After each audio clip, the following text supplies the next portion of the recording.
مہینہ رجب کا مہینہ ہمارے درمیان ہے۔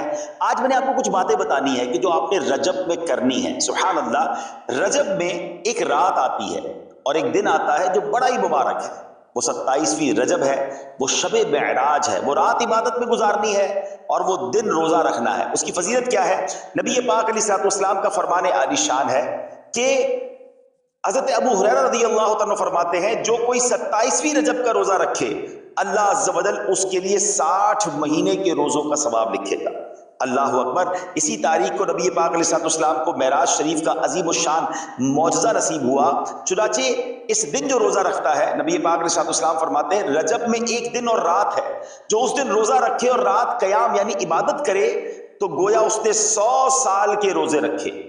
فرمایا 100 برس کی شب بیداری کی، اور یہ رجب کی 27ویں رات ہے۔ تو پتہ چلا 27ویں شب کو عبادت کرنی ہے، 27 رجب کو روزہ رکھنا ہے۔ اب آئیے ہمیں اس رات کچھ نوافل پڑھنے ہیں۔ وہ کیا ہے؟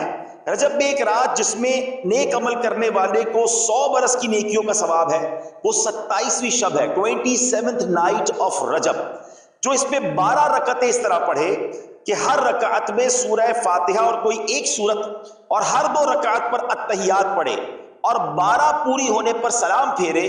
اس کے بعد 100 بار یہ پڑھے سبحان اللہ والحمد للہ ولا الہ الا اللہ واللہ اکبر، اور پھر استغفار 100 بار پڑھے، درود شریف 100 بار پڑھے، اور دنیا اور آخرت میں سے جس چیز کی چاہے وہ دعا مانگے۔ صبح روزہ رکھے تو اللہ پاک اس کی سب دعائیں قبول فرمائے گا سوائے اس دعا کے جو گناہ کے لیے ہو۔ تو 27th نائٹ 12 رکعت نفل پڑھنی ہے، اور 12 پوری ہونے پر سلام پھیر رہا ہے، ٹھیک ہے، ایک ساتھ 12 رکعت نفل پڑھنی ہے، اور 100 بار کیا پڑھنا ہے؟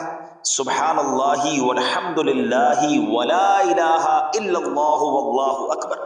100 بار استغفر اللہ ربی من کل ذنب واتوب الیہ پڑھ لے، 100 بار کوئی بھی درود شریف پڑھ لے، پھر دعا مانگے، انشاءاللہ دعائیں قبول ہوں گی۔ کسی پریشانی میں ہے، کسی بیماری میں ہے، کسی تکلیف میں ہے، تو یہ رجب کی 27ویں شب کو ٹارگٹ بنا لیں، انشاءاللہ عبادت کریں، 27 رجب کا روزہ رکھیں اور یہ نفل پڑھ لیں۔